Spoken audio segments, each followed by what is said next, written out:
జపాకుసుమ సంకాశం కాశ్యపేయం మహాద్యుతిం తమోరిం సర్వపాపాగ్నం ప్రణతోస్మి దివాకరం. ఆంధ్రప్రభ భక్తి ఛానల్ ప్రేక్షకులందరికీ నమస్కారం. సూర్యభగవానుడు గ్రహరాజు ఈ 2025 ఏప్రిల్ మాసంలో 14వ తారీఖున అనగా సోమవారం రోజు తెల్లవారుజాములో 3:30 ఆయన మేషరాశిలోనికి ప్రవేశిస్తున్నాడు. మీనరాశిలో ఉన్నటువంటి సూర్యభగవానుడు మేషరాశిలోనికి ప్రవేశిస్తున్నాడు. సహజంగానే మేషరాశిలో సూర్యభగవానుడు ఉచ్చస్థానాన్ని అనగా ఉన్నతిని పొందగలుగుతాడు. మరి ఈయన గ్రహరాజు అయినటువంటి సూర్యభగవానుడు మేషరాశిలో ఉచ్చస్థానాన్ని పొందడం వల్ల రారాజుగా మారుతాడు. అనగా ఎక్కువ తన శక్తిని తన ఉనికిని చూపించేటువంటి పరిస్థితి కనిపిస్తుంది మేషరాశిలో సూర్యభగవాని సంచారం. 2025 ఏప్రిల్ 14 నుంచి 2025 మే 14 వరకు కూడా ఈ 30 రోజుల పాటు సూర్యభగవానుడు మేషరాశిలో సంచారాన్ని కొనసాగిస్తాడు. మరి మేషరాశిలో ఈ సూర్య సంచారం వల్ల ఎటువంటి సుఫలితాలు ద్వాదశ రాశుల వారికి రావడానికి అవకాశం కనిపిస్తుంది అన్న విషయాన్ని ఇప్పుడు మీరు తెలుసుకోబోతున్నారు. పంచమాధిపతి అయినటువంటి సూర్యభగవానుడు మేషరాశి వారికి ఈ మేషరాశిలో అనగా జన్మరాశిలో సంచారం కొనసాగించడం వల్ల నూతన ఉద్యోగాలు రావడానికి అవకాశం ఉంది. లేకపోతే ఉన్న ఉద్యోగంలో బదిలీ జరగడానికి అవకాశం ఉంది. అనగా స్థానచలనం జరగడానికి అవకాశం కనిపిస్తుంది. అధికారుల అండదండలతో మంచి అభివృద్ధిని ఆదాయాన్ని అందుకునేటువంటి నూతన అవకాశాలు వచ్చేటువంటి పరిస్థితి కూడా ఈ వారంలో ఉంది. లాభసాటి ప్రయాణాలు కూడా మీకు అనుకూలంగా ఉంటాయి. కనుక మేషరాశి వారు ఈ నూతన అవకాశాన్ని సద్వినియోగం చేసుకొని తమ యొక్క అభివృద్ధిని తాము అందుకోవాల్సినటువంటి వాతావరణం కనిపిస్తుంది.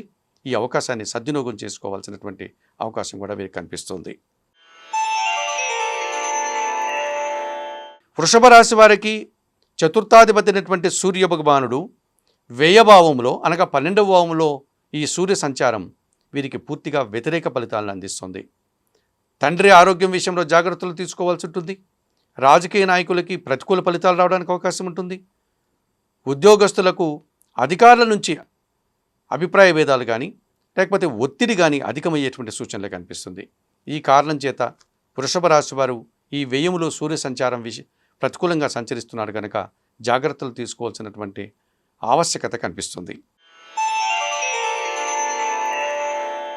ఇక మిథున రాశి వారికి తృతీయాధిపతి అయినటువంటి సూర్యభగవానుడు లాభభావంలో మేషరాశిలో సంచారం కొనసాగించడం వల్ల తండ్రి నుంచి ఆస్తిపాస్తులు కానీ ఆదాయాన్ని కానీ అందుకోగలుగుతారు. రాజకీయ నాయకులకు నూతన పదవులు కానీ మంత్రి పదవులు కానీ రావడానికి అవకాశం ఉంటుంది. అలాగే అధికారుల యొక్క సహాయంతో ఉన్న ఉద్యోగంలో పదోన్నతులు కానీ నూతన అవకాశాలు కానీ అందుకోగలుగుతారు మిథున రాశి వారు.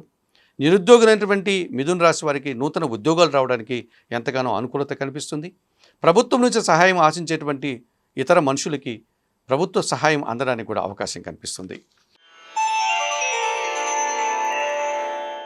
ఇక కర్కాటక రాశి వారికి ద్వితీయాధిపతి అయినటువంటి సూర్యభగవానుడు 10వ భావంలో మేషరాశిలో సంచారం కొనసాగించడం వల్ల వృత్తి ఉద్యోగ వ్యాపారాల్లో సజావుగా ముందుకు సాగుతారు.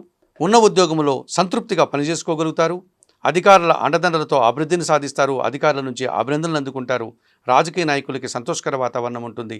తండ్రి గారి ఆరోగ్యం విషయంలో సంతోషంగా ఉండగలుగుతారు. సింహరాశి వారికి జన్మరాశ్యాధిపతి అయినటువంటి సూర్యభగవానుడు భాగ్యభావంలో 9వ భావంలో ఈ రవి సంచారం వల్ల తండ్రి ఆరోగ్యం కుదుటపడుతుంది. రాజకీయ నాయకులకి అనుకూల వాతావరణం ఉంటుంది. ఉద్యోగులు ప్రశాంతంగా పనిచేసుకోగలుగుతారు. నూతన ఉద్యోగాలు రావడానికి అవకాశం ఉంది. ఉన్న ఉద్యోగంలో ఆనందంగా అభివృద్ధిని పొందగలుగుతారు. కన్యారాశి వారికి వ్యయాధిపతి అయినటువంటి ఈ సూర్యభగవానుడు 8వ భావములో మేషరాశిలో సంచారం కొనసాగించడం వల్ల అనారోగ్య పరిస్థితులు ఏర్పడడానికి అవకాశం ఉంది. అనగా ఆరోగ్యం విషయంలో తగు జాగ్రత్తలు తీసుకోవాల్సిన అవసరం కన్యారాశి వారికి కనిపిస్తుంది. తండ్రి గారి ఆరోగ్యం విషయంలో కూడా ఇబ్బందులు రావడానికి అవకాశం కనిపిస్తుంది. అధికారులతో అభిప్రాయ భేదాలు కానీ మనస్పర్ధలు కానీ రావడానికి అవకాశం ఉంటుంది. ఉద్యోగంలో పని శ్రమ అధికం కావడం, ఒడిదుడుకులు, తోటి వారితో మనస్పర్ధలు అభిప్రాయ భేదాలు రావడానికి అవకాశం కనిపిస్తుంది. తులారాశి వారికి లాభాధిపతి అయినటువంటి సూర్యభగవానుడు 7వ భావంలో మేషరాశిలో సంచారం కొనసాగించడం వల్ల జీవిత భాగస్వామితో కానీ వ్యాపార భాగస్వాములతో కానీ లేకపోతే అధికారులతో కానీ మనస్పర్ధలు వచ్చేటువంటి అవకాశం ఉంది. తండ్రితో కూడా అభిప్రాయ భేదాలు రావడానికి అవకాశం ఉంది. రాజకీయ నాయకులకు వ్యతిరేక ఫలితాలు వస్తాయి. ఉద్యోగములో ఒడిదుడుకులు, శత్రుభావాలు అధికమవుతాయి. పని, శ్రమ అధికమయ్యే సూచన కనిపిస్తుంది తులారాశి వారికి. వృశ్చిక రాశి వారికి దశమాధిపతి అయినటువంటి సూర్య భగవానుడు షష్టమ భావంలో మేషరాశిలో సంచారం కొనసాగించడం వల్ల పోటీ ప్రపంచంలో మంచి విజయాలను సాధించుకుంటారు. పోటీ పరీక్షల్లో మంచి ఫలితాలను అందుకుంటారు. నూతన అవకాశాలు రావడానికి ఎంతగానో అనుకూల వాతావరణం ఉంది. నూతన ఉద్యోగాలు సంపాదించుకోగలుగుతారు. ఉన్న ఉద్యోగంలో తాను చేసేటువంటి కార్యక్రమాన్ని ఫలితం సద్వినియోగం కావడం వల్ల, మంచి ఫలితాలు రావడం వల్ల అధికారుల నుంచి అభినందనలు, అధికారుల నుంచి ఒక రకమైనటువంటి ప్రశంసలు అందుకోవడానికి అవకాశం కనిపిస్తుంది. ధనుస్సు రాశి వారికి భాగ్యాధిపతి అయినటువంటి సూర్య భగవానుడు పంచమ భావములో మేషరాశిలో సంచారాన్ని కొనసాగించడం వల్ల సంతానంతో మనస్పర్ధలు వచ్చేటువంటి అవకాశం ఉంది. మీకు ఆత్మీయులుగా అనబడేటువంటి వారితో అభిప్రాయ భేదాలు రావడానికి అవకాశం ఉంది. మీరు ఇష్టంగా కొన్ని కార్యక్రమాలు నిర్వహించాలనుకుంటే అవి ప్రతికూల ఫలితాలను ఇచ్చేటువంటి పరిస్థితులు ఏర్పడతాయి. అనగా మీరు అనుకున్న పనులు కలిసి రావు. అధికారులతో మనస్పర్ధలు, అలాగే ఉద్యోగంలో శ్రమ అధికమయ్యేటువంటి సూచనలు కనిపిస్తుంది. తండ్రి ఆరోగ్యం విషయంలో కూడా జాగ్రత్తలు తీసుకోవాల్సి ఉంటుంది. రాజకీయ నాయకులు కూడా 1-2 సార్లు చేసే కార్యక్రమాలు ఆలోచించి నిర్వహించాల్సినటువంటి పరిస్థితి కనిపిస్తుంది. ఇక మకర రాశి వారికి అష్టమాధిపతి అయినటువంటి సూర్య భగవానుడు చతుర్థ భావంలో మేషరాశిలో సంచారం కొనసాగించడం వల్ల కుటుంబంలో ఖర్చులు పెరిగిపోతాయి. తండ్రి ఆరోగ్యం విషయంలో జాగ్రత్తలు తీసుకోవాల్సి ఉంటుంది. వృత్తి ఉద్యోగ వ్యాపారాల్లో అధికారులతో ఆలోచించి మాట్లాడాల్సి ఉంటుంది. చేసిన పని మళ్ళీ చేయాల్సి ఉంటుంది. ఒక రకమైనటువంటి అలజడి, అధికారుల నుంచి ఒత్తిడి, శ్రమ అధికమయ్యే సూచనలు కనిపిస్తుంది. కుంభరాశి వారికి సప్తమాధిపతి అయినటువంటి సూర్య భగవానుడు తృతీయ భావములో జన్మరాశిలో సంచారం కొనసాగించడం వల్ల జన సహకారం బాగా ఉంటుంది. ఇంటా బయట పనివారి సహకారం బాగా ఉంటుంది. ముఖ్యంగా అధికారుల సహకారంతో, వారి అండదండలతో వృత్తి ఉద్యోగ వ్యాపార వ్యవసాయ రంగాల్లో అభివృద్ధిని సాధిస్తారు. రాజకీయ నాయకులకు నూతన అవకాశాలు ఉంటుంది. తండ్రి నుంచి ఆస్తిపాస్తులు అందుకోగలుగుతారు. ప్రభుత్వం నుంచి మంచి సహాయాన్ని కూడా పొందగలుగుతారు.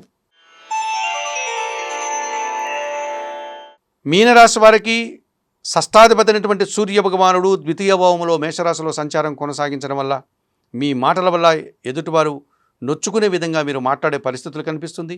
తద్వారా మీ మాటల వల్ల అభిప్రాయ భేదాలు, మనస్పర్ధలు వచ్చే సూచన కనిపిస్తుంది. తండ్రితో మనస్పర్ధలు వస్తాయి. రాజకీయ నాయకులకు తోటి రాజకీయ నాయకులతో అభిప్రాయ భేదాలు రావడానికి అవకాశం ఉంది. ఉద్యోగస్తులకు అక్కడ అధికారులతో అభిప్రాయ భేదాలు రావడానికి కూడా అవకాశం కనిపిస్తుంది. కనుక ఈ మీనరాశి వారు 1-2 సార్లు ఆలోచించి మాట్లాడాల్సిన పరిస్థితి ఈ మేషరాశిలో రవి సంచారం వల్ల కనిపిస్తుంది.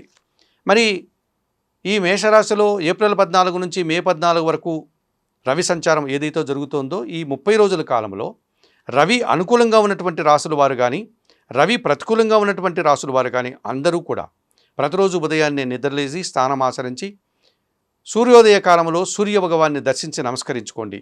సూర్యాస్తకం కానీ, ఆదిత్య హృదయం కానీ పారాయణం చేయండి.